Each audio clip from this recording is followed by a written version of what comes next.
पवित्र परागी जी, आप काफी दिनों बाद आए हैं, आपका बहुत बहुत स्वागत है। उत्तराखंड में भारतीय जनता पार्टी बीजेपी के एक नेता का करोड़ों जमीन का घोटाला पकड़ में आया है, एक आश्रम की जमीन पर। भाजपा, आपको अभी मैंने दिखाया था अमृतानंद रूप धनानंद कि कैसे गोवर्धन को कब्जा किया बैठकर। भाजपा के मंत्री महेश शर्मा थे, भाजपा के मुख्यमंत्री मौर्य थे, और भाजपा का एक करप्ट बिजनेसमैन, भाजपा के नजदीक, पहले कांग्रेस के नजदीक था, वो अनूप भट्टाचार्य है। और पूरा अयोध्या, आपने ध्यान दिया होगा कि अयोध्या के जो सांसद है लल्लू सिंह जी भाजपा से, उन्होंने घोटाले खोले थे कि सारे संघी भाजपाइयों ने पूरा अयोध्या जमीन घोटाला कर लिया है, अब एक इंच नहीं छोड़ा है। तो ये कांग्रेस का बी टीम है, कांग्रेस की सारी माफियागिरी इनके अंदर है, और कांग्रेस से भ्रष्टाचार और मुस्लिम तुष्टीकरण में आगे जा चुके हैं। इनका तो जमीन घोटाला इनके डीएनए का पार्ट हो गया है। सीमा जी कह रहे हैं, संदीप जी, सत्य के साबुन से धनानंद की जो धुलाई हो रही है वो प्रशंसनीय है, सरकार ऊंचे लोगों की है, वंदे भारत ट्रेनें चलाकर गरीबों की कौन सी सेवा हो रही। धनानंद का एक और आप बता देता हूं, ये नोट कर लीजिएगा आप लोग। धनानंद इतना बेचैन हुआ कि भागा, और उसके फंड सब कट गए क्योंकि वो हिंदू विरोधी है। तो अपने आप को बद्रिकाश्रम में दिखा रहा है, बद्रिकाश्रम गया ताकि उसकी संत की छवि इंटैक्ट बनी रहे। पहले वो गौशाला में गया था, और वहां वो एक डॉगी को साथ लेके गया था कि गौशाला से उसकी छवि सुधरेगी। जैसे इनका मालिक जो है अपनी छवि सुधारने के लिए बड़े चीन जमीन ले ले, छवि सुधारने के प्रयास में रहता है, तो वही गौशाला में गया, तो गौशाला में अभी सुधर नहीं पाई, तब तक आ गया, तो बद्रिकाश्रम गया। और क्यों गया ये भी बताऊं, अपने जिस गुरु को, जो इनके शिष्य आदि ने आरोप लगाए थे, उस गुरु को मनाने गया है। सुनने में आया है कि वो कहीं हिमालय में ही है, उनको कहा के कि एक बार आपको प्रोड्यूस कर दूं उसके आश्रम से। बाद में वो सब तो वही गुरु आके कहेंगे कि हम तो कहीं नहीं थे, यहीं थे, 10 साल से जो गायब हैं। उसकी वो जहां पे उनको साइड किया हुआ है, उनको लाने गया है। सुनने में आया है कि उनको नैक्सन गाड़ी वाड़ी देने की बात भी हुई है, कुछ ऐसी मेरी सूचना है। तो कल को वो उस गुरु को प्रकट करेगा कि देखिए संदीप जो झूठ बोल रहा था, मैंने झूठ बोल रहा था, तुम्हारे गांव के सब लोग बता रहे हैं। लेकिन वो पांव हाथ धरने गया है, पता करके गया है, जब 10 साल से आश्रम से जिनको करा था तपस्या में गए नहीं है, उन्हीं की खोज खबर लेने गया है। अब इस डॉक्यूमेंट्री के दबाव में, ताकि वो आपके बीच, अब अगर उसके गुरु आ जाते हैं और सूचना आई है कि कुछ उनको गाड़ी वाड़ी देके उनको आश्रम का फिर से उनका चकामक करके उनको प्रोड्यूस किया जाएगा, तो ये बात आप नोट कर लीजिएगा। मुझे उसके वहीं से जो सूचना आई है कि इतना घबराया हुआ है कि उस गुरुजी की तलाश में निकला है, हिमालय का ठाक छान मार रहा है, और उसको सूचना मिली है कि यहाँ कहीं कुछ है, तो उसको वहां पर है, तो उनको ला के आपके लिए गाड़ी की व्यवस्था, आप वहीं रहिए, सब करिए, ऐसा प्रयास करने गया हुआ है वो फर्जी धनानंद। तो ये बात आपको बता दूं, मुझे सूचना सब मिलती रहती है। और वंदे भारत ट्रेन चलाकर, तो फीता जितना ट्रेन चलेगा उतना फीता, उतना फोटो, फ्रंट पे फोटो, हर अखबार सुबह फोटो देख के अपना मुस्कुराने का। उनकी मुस्कुराहट पे अपने हम सब न्यौछावर हुई है, और क्या कर सकते हैं। मनोज समझ गणेश साहब, कुछ भी कहो संदीप जी, आप जैसा घोटने वाला व्यक्ति मैंने आज तक नहीं देखा। बाबा कहीं नहीं गया, वो लोटा लेकर मैदान घूम रहा है। जब से आपने घुटाई की है उसके दस्त बंद नहीं हुए। वो भागा हुआ है, और वो भागा हुआ है उस गुरु शरणानंद किनका, उनका जो है, उनकी तलाश में भागा हुआ है कि कहीं, क्योंकि हमने उन्हें उसमें मार्क कर दिया, सीबीआई, गृह मंत्री, प्रधानमंत्री, सबको उनको आश्रम से भगाया हुआ था। अब उनको आश्रम में लाने जा रहा है, मनाने जा रहा है, ये सुनने में आया है। तो बहुत जल्द वो यही सब करेगा। तो आप लोग समझ जाना कि इसके अंदर तक मेरा हम लोगों का तंत्र जुड़ा हुआ है। तो इसकी हालत वही है, और वो अपने आप को फिर से संत साबित करके फंड इकट्ठा करने की कोशिश कर रहा है, जैसे मोदी जी हिंदू साबित करके वोट इकट्ठा करने की कोशिश करते हैं। सेम वही पैटर्न है, संघियों का पैटर्न सेम। जैसे भागवत कहेगा कि महाभारत में समलैंगिकता था, दत्तापुत्र आएंगे, नहीं था समलैंगिकता, हम नहीं मानते। एकदम संघियों का पैटर्न सेम, वही तरीका है इनका। गौरांग जी कह रहे हैं, संजीव जी नमस्कार, धनानंद का जो पोल खोल अभियान कर दिया, वो भागा फिर रहा है, उसके पीछे संघीय पैसा देकर उसकी छवि सुधारने का पूरा संघ लगा हुआ है। आपको मैं कह रहा हूं कि अपने उस जो गुरु उसका गायब हुआ आश्रम पे कब्जा, उसकी ढूंढ शुरू हो चुकी है, संघ फंग सब लगा हुआ उसके पीछे। और उनको नेक्सन गाड़ी तक कहा गया कि आएंगे तो उनको नेक्सन गाड़ी में घुमाया जाएगा, टाटा नेक्सन गाड़ी में। देखिए अभी आएगा, वो प्रकट होगा। संघी क्या ना कर रहे हैं, क्योंकि ये कॉकटेल है, इस्लामिस्ट और कम्युनिस्टों का कॉकटेल है। कमलेश राजपूत जी कह रहे संजीव जी अब तो देश की सीमाएं भी कमजोर कर दी हैं और देश की आंतरिक सुरक्षा तृप्तिकरण संतुलन की भेंट चढ़ गया है। पता नहीं ये राजनेता देश, देखिए जब राजनेता आत्मरति का शिकार हो जाए, नार्सिज्म में जीने लगे, फोटोग्राफ वीडियो ही हो जाए, तो फिर वो देश की सुरक्षा की नहीं अपने छवि की चिंता करता है। और वो चाइना को इसलिए आंख नहीं दिखा सकता कि सोचता है कि मेरे साथ कुछ हो और मैं अगर चाइना में कुछ हो जाए तो मेरी जो गढ़ी हुई छवि गुब्बारा फूट जाएगा। नेहरू भी यही सोचता था।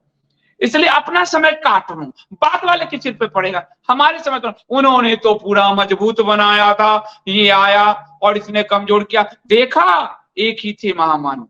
ये जब आत्मरति का शिकार नेता हो जाए तो देश और धर्म कमजोर कर देता है। यही बात हो रही है। गार्गी जी बहुत बहुत धन्यवाद। संजय शर्मा जी, संदीप जी विदेश नीति में भी मोदी जी फेल हो चुके हैं। बांग्लादेश, नेपाल, श्रीलंका, मालदीव सभी जगहों पर इनकी नीति फेल है और अपने देश का तो कहना ही क्या, यहाँ तो जात पात हिंदू मुस्लिम सबको उलझा रहा, बिल्कुल उलझा रखा है संजय शर्मा जी। यही मैं कह रहा हूं। तो विश्व गुरु भारत विकल्प क्या है? अरे जब तुम्हारे को राष्ट्र को, धर्म को दाव पर लगाकर राष्ट्र को खत्म करके तुम विकल्प कह रहे हो, तो तुमसे बड़ा निकृष्ट कौन होगा विकल्प ढूंढने वाला? जब हमारी बाउंड्रीज सारी खत्म हो गई, हमारे मित्र देश सब खत्म हो रहे हैं, हमारे धर्म पे चोट हो रहा है, तो भाई तो तुम किसी एक सब्जी वाले को भी बैठा दोगे, इससे बढ़िया चला लेगा सरकार। ब्यूरोक्रेसी तो चलाते हैं, इसमें भी ब्यूरोक्रेट चला रहे हैं। कौन चला रहा है सरकार? स्थिति बहुत कमजोर है, इस बात को ध्यान रखिए। भारत का ट्रांसपोर्ट उद्योग खत्म हो गया। एक हमारा दल सपोर्टर कह रहे हैं भारत के ट्रांसपोर्ट उद्योग को नोटबंदी के समय ही खत्म कर दिया। नोटबंदी के समय पूरा ट्रांसपोर्ट उद्योग खत्म कर दिया और अब ट्रांसपोर्ट बड़े कॉर्पोरेट को उतारे हैं पूरी तरह से। आप करेंगे परिवारवाद ही अपने परिवार के लिए कुछ करोड़ रुपए घोटाला इन्होंने किया, इन्होंने पूरे देश को बेच दिया। आप देख लीजिए ट्रांसपोर्ट उद्योग, छोटे ट्रांसपोर्टर्स खत्म हो गया, बड़े आएंगे। नोटबंदी के जरिए ट्रांसपोर्ट उद्योग को तो हमने नोट किया है जबरदस्त नुकसान पहुंचा था। करें केंद्र और राज्य की गलत नीतियों का परिणाम है कि 24 के बाद विदेश जाने और बाहर की नागरिकता त्यागने वालों की संख्या 2000 गुना बढ़ गई। ये समझदार लोग, ये जो नगारा पीटने वाले हैं, ज्यादातर इसके जो नगारा पीट रहे हैं सरकार के, वो ज्यादातर बेरोजगार है। ज्यादातर आप नोट कीजिएगा, तुम क्या करते हो तो कहेगा बेरोजगार, ज्यादातर होंगे। उसके बाद क्या करते हो तो आईटी से लिए के चमचे होंगे, अथवा लाभार्थी योजना के लाभार्थी होंगे। 80 करोड़ तो वो भी है, लाभार्थी योजना के लाभार्थी होंगे, अथवा किसी न किसी रूप से प्रत्यक्ष अप्रत्यक्ष वो लाभ ले रहे होंगे। तो ये जो है ये बहुत खतरनाक है। भारत की नागरिकता इतने बड़े पैमाने पर आज तक कभी नहीं छोड़ी गई जिस तरह से आज छोड़ी जा रही। कमलेश जी कह रहे कमजोर पीएम में कोई आशा नहीं है, ऐसी बीजेपी पार्टी से केवल अपना प्रचार ही सही में है केवल, क्योंकि इसके अलावा इनके पास दिखाने को कुछ नहीं है। और आज मेरे को अंदर महसूस होता है कि ज्ञान की एक महत्ता होती है। ब्यूरोक्रेट्स आपको पढ़ा दे, कुछ कर दे, आप अपने बल पे डिसीजंस मेकिंग पावर नहीं आ पाती। कॉन्फिडेंस है तो जब आदमी अंदर से खोखला हो तो बाहर का कॉन्फिडेंस बाहर ही आवरण रखता है। जैसे कि हमारे शास्त्र में एक पौंड्रक था, वो अंदर से खोखला था तो बाहर से वासुदेव नकली चक्र बनाकर घूमता था, शंख लेकर घूमता था कि मैं ही वासुदेव। तो ये हमारे शास्त्र अगर पढ़ेंगे तो हम कभी गलतियां नहीं करेंगे, शास्त्र के अनुसार चलेंगे, हम ऐसे लोगों को पहचान लेंगे। हिमांशु जी कह रहे हैं एक बात मानना पड़ेगा, इंदिरा गांधी बहुत शक्तिशाली और मजबूत महिला थी। पर उनकी भी कई गलतियां, सिक्किम वाला तो उन्होंने किया, लेकिन पाकिस्तान 71 में, क्योंकि मैं साफ ही बोलता हूं आप जानते हो, और उस समय मानेक शाह बहुत नाराज थे, इंदिरा की सत्ता पलट सकते थे, इतना गुस्से में थी सेना, क्योंकि सेना ने जीती और हम उनके साथ डील नहीं कर पाए कि तुम्हारा सैनिक जो हम रिहा करेंगे इतने, सरेंडर 90,000 से ज्यादा। पाकिस्तान जो कश्मीर में घुसा उसको बाहर करें। कहते हैं कि भुट्टो ने पैर पकड़ लिए इंदिरा गांधी की कि मैं अगर यहां से समझौता करके जाऊंगा तो मार दिया जाऊंगा। बाद में वही भुट्टो को फांसी मिली, जिया उल हक ने फांसी दी, जो बेनजीर भुट्टो के पिता थे, जुल्फकार अली भुट्टो। लेकिन इंदिरा उनके दबाव में आ गई और समझौता नहीं कर पाई। तो जंग जो सैनिक ने ग्राउंड पे जीते थे, इंदिरा उसको टेबल पे हार गई। इंदिरा उसको शिमला के टेबल पर हार गई। तो यही मोदी सरकार, प्रधानमंत्री Modi mount range, Kailash mount range, जहां से चाइना पे पूरा नजर हो सकता था, जो हमारे सैनिकों ने अपना बलिदान देकर, बिहार रेजिमेंट के सैनिकों ने और बाद में हमारे अन्य सैनिकों ने जो उसको कब्जा किया, जीता, ये टेबल पे हार गए। हमारी विदेश नीति ऐसे ही चल रही है, ढुलमुल, हिम्मत ही नेता। एक तो बूढ़े उम्र में ये लोग बनते हैं, यंग हो तो कुछ बात भी बने, बूढ़े उम्र में बनते हैं और अब किसी तरह अपना रिटायरमेंट पेंशन काटना है, हमारी छवि अच्छी रहे, इतिहास हमारे बारे में अच्छा लिखा जाए, फोटो हमारे अच्छे हो, इतिहास के विद्यार्थी हमको अच्छे कहें, इसी कुंठा भाव में जीते हैं। तो देश के लिए क्या करेंगे? खूनी गर्म नहीं है तो क्या करेंगे? और उसके बाद पैसा, सत्ता, माया, बहुत सारी चीज, तुष्टिकरण, वर्ल्ड लीडर होने का गुमान, बहुत सारी। नीना जी बहुत धन्यवाद। Makes me worried for Sanatan Bharat losing sleep. मैं नहीं वरी कर रहा हूँ, ये तो मिल रहे हैं वो लोग, चाइना में बैठक हुई है पहली बार। तो एज ए जर्नलिस्ट मेरा तो कर्तव्य है आपको कि मैं आपको सूचना दूं। सूचना से आपको गुमराह रखकर भी तो हम तो अधिक से अधिक मैं शुतुरमुर्ग वाला मेरा आचरण हो जाएगा। तो मैं चाहता हूं कि आपको सही सूचना मिले। जो मीडिया और सोशल मीडिया डिस्कस नहीं करती, ज्यादातर मैं वो मुद्दे लेता हूं, क्योंकि वो मुद्दे इतने महत्वपूर्ण है कि दोनों डिस्कस नहीं करते। इंदिरा ने शिमला में भारत को झुकाया, सही बात है, वही बात मैं कह रहा हूं हर प्राइम मिनिस्टर का। और इंदिरा इस्लामिस्ट, आप अगर सबसे बड़ा मलेच्छों का संहार भारत में आजादी के बाद किसी ने कराया तो इंदिरा गांधी थी। नेल्लई, आसाम का नरसंहार सर्च करिए। तो नेल्लई में चुनाव के लिए मना कर दिया गया था कि अब चुनाव नहीं होंगे, अभी इस समय चुनाव खतरनाक है। इंदिरा ने अनाउंस करवा के 5,000 इतिहास में स्वतंत्रता के बाद। तो वो एक दूसरे ही लेवल की नेता थी, दोनों ही शेड थे उसके अंदर। ये 84 देख लो, नेल्लई देख लो, 71 देख लो, वो यहां ये लोग नहीं करा सकते, इनके बस से बाहर है। भारत की बड़ी कूटनीति, 71 की कूटनीतिक हार इंदिरा नहीं कराई थी, सही बात है। मानेक शाह, सैम, वो इतने गुस्से में थे, जो कहा जाता है कि अगर उस समय विपक्ष से साथ देता वाजपेयी तो वो इंदिरा की सरकार को पलट देते। इंदिरा को ये सूचना मिल गई, इंदिरा ने सैम को बुलाया, सैम कहती थी, कई किताबों में है कि क्या तुम मेरी सरकार पलटना चाहते हो? क्योंकि बहुत ताकतवर जनरल थे वो, सेना प्रमुख थे। सैम ने कहा, सैम पे एक फिल्म आ रही है, उसमें ये डायलॉग भी है और मैं आपको बहुत समय से कह रहा हूं, ये इतिहास तो है। सैम ने कहा, मैं सेना संभालता हूं, आप सरकार संभालिए।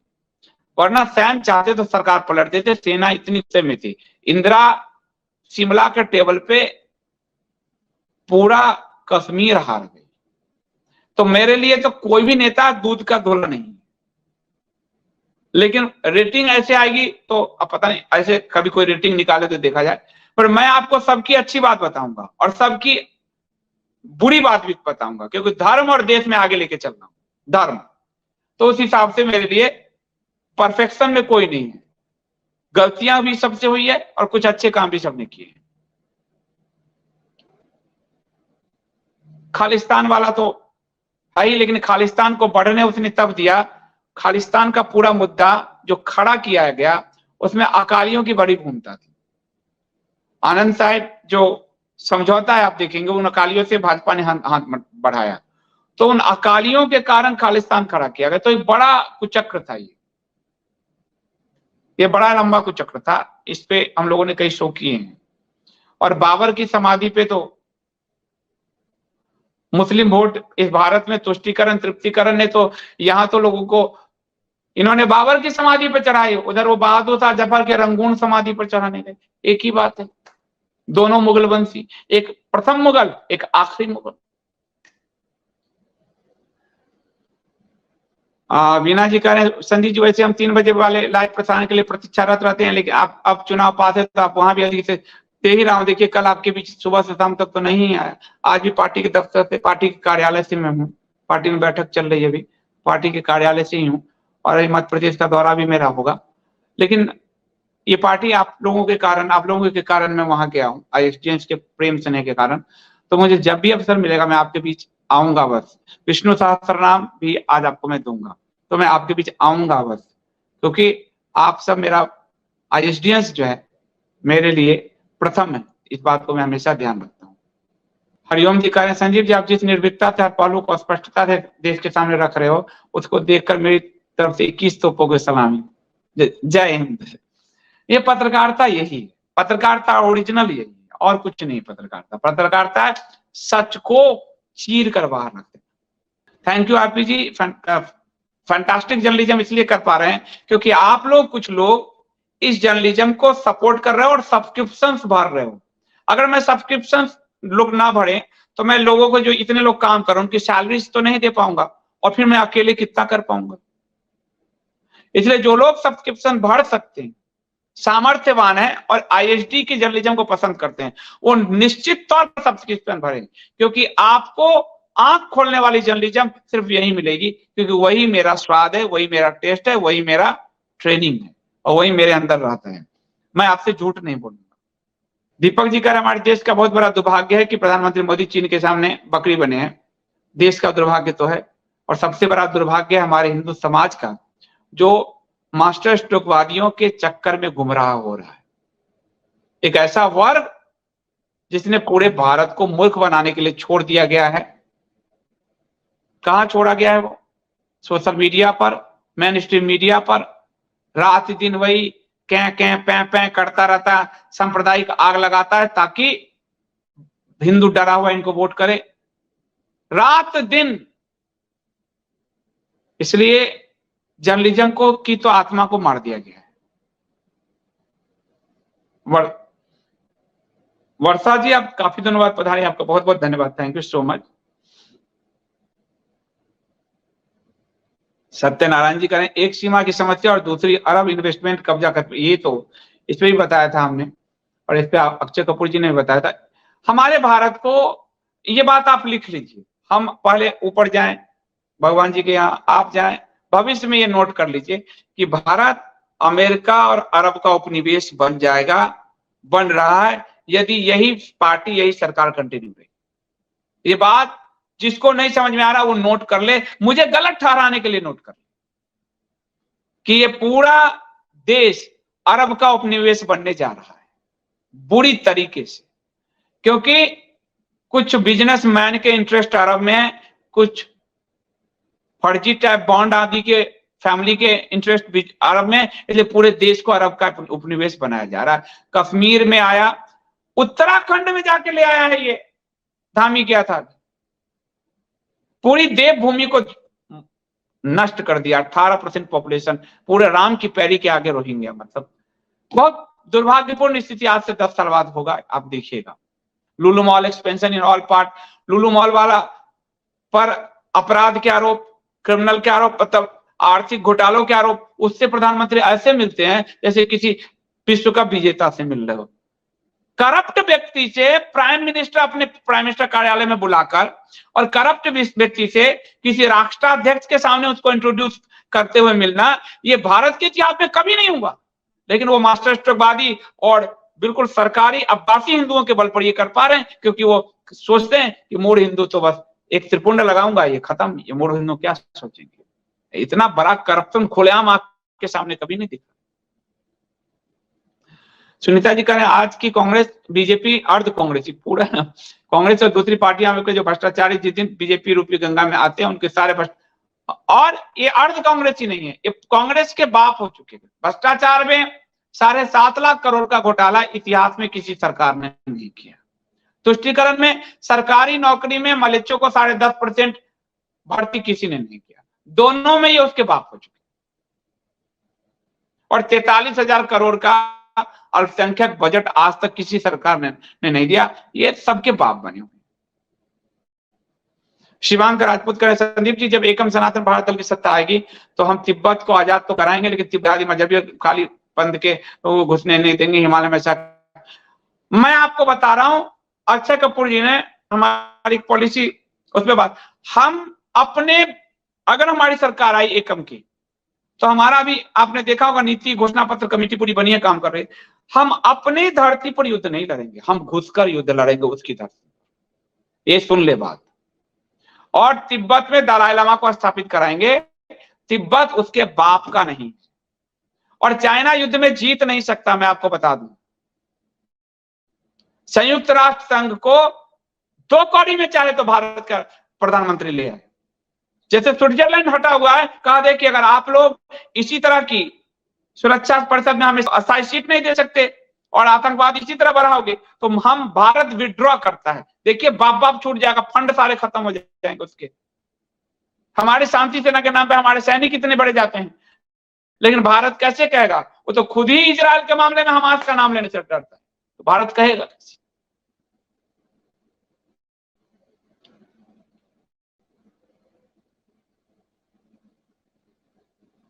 नीलम जी धन्यवाद। संदीप जी आप पर हरी कृपा है, क्योंकि आप हरियाणा में रहते हैं। बहुत सुंदर। हरियाणा हरियाए आपके पास, इसलिए महत्वपूर्ण विषय पर आप निष्पक्ष बोलते हैं। सनातन धर्म के लिए ईश्वर ने चुना आपको। बहुत बहुत धन्यवाद नीलम जी।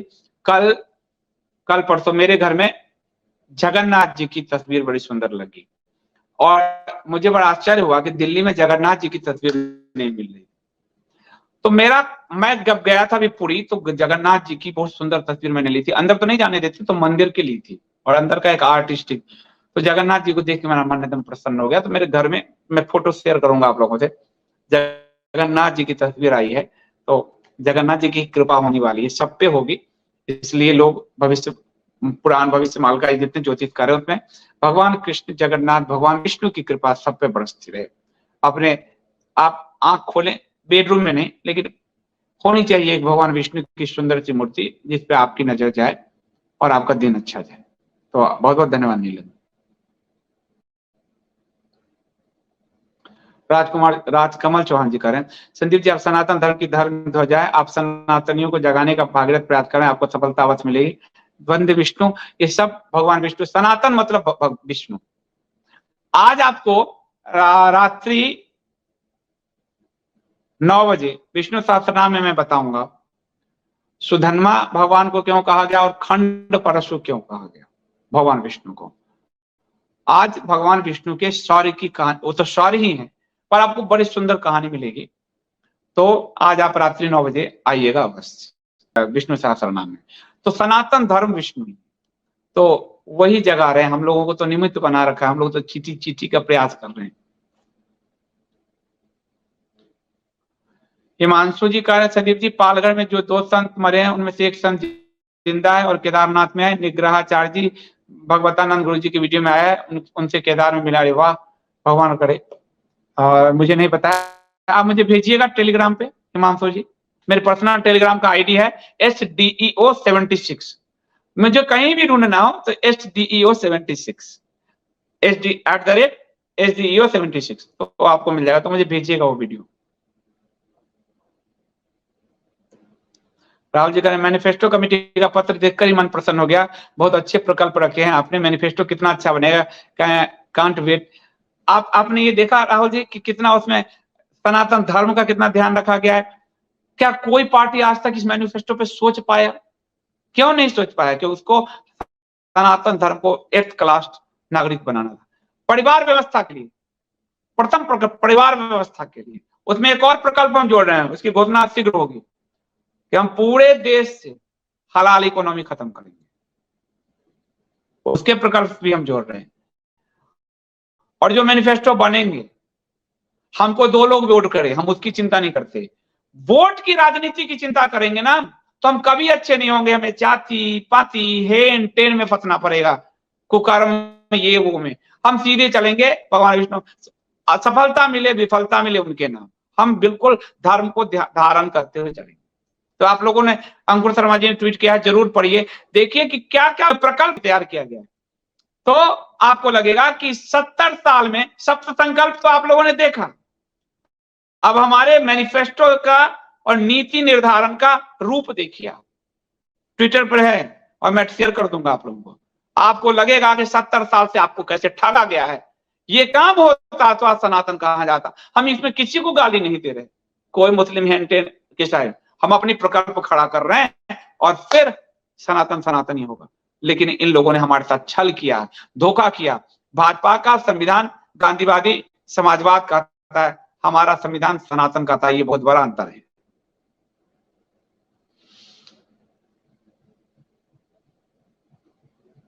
ठीक कह रहे हो आप कपिलेंद्र जी कि यह पार्टी सत्ता में रही तो सीरिया खत्म हो जाएगा। अगला दौर आने दीजिए, अगला दौर आने दीजिए, आप देखेंगे ये इस बार जो जीतेंगे उसके बाद आप देखेंगे कि 60% संसाधनों पे मलिच्चों को अधिकार दे चुके होंगे। पूरा आज आप अपना पर्व त्योहार नहीं मना पाते, आपकी शोभा यात्रा पे पथराव, तलवार चलते हैं, चाकू चलते हैं। 800 हिंदू मारे जा चुके हैं। ये जो 26/11 हुआ था ना, उसमें भी 250-300 शायद हिंदू मरे थे। ये 800 हिंदू मारे जा चुके हैं, पर आपकी नजर में नहीं। सबसे ज्यादा सैनिकों का बलिदान मोदी सरकार में, सबसे कम आतंकवादी मारे गए मोदी सरकार में, पर आपको बताया नहीं जाता। तो अगले दौर जब आएगा तो याद रखिएगा कि घर से निकलना मुश्किल होगा। जैसे आज भारत की नागरिकता छोड़कर बड़ी संख्या में लोग विदेश जा रहे हैं, इतनी बड़े पैमाने पर नागरिकता कभी नहीं छोड़ा गया। वही स्थिति भविष्य में आएगा, क्योंकि कुछ लोग नारे लगा रहे हैं व्यक्ति के, वो धर्म भूल गए, वो राष्ट्र भूल गए। तो अभी के लिए इतना ही, बहुत बहुत धन्यवाद। रात 9 बजे आप सबकी मैं प्रतीक्षा करूंगा। लेवी करें, कल रात रावण की लंका जल गई बाई मतलब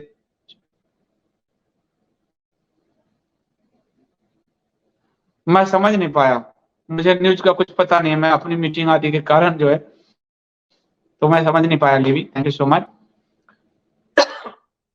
तो मुझे अनुमति दीजिए, आप सब मीटिंग रूम में लोग मीटिंग की प्रतीक्षा कर रहे हैं। अभी के लिए इतना ही, बहुत बहुत धन्यवाद।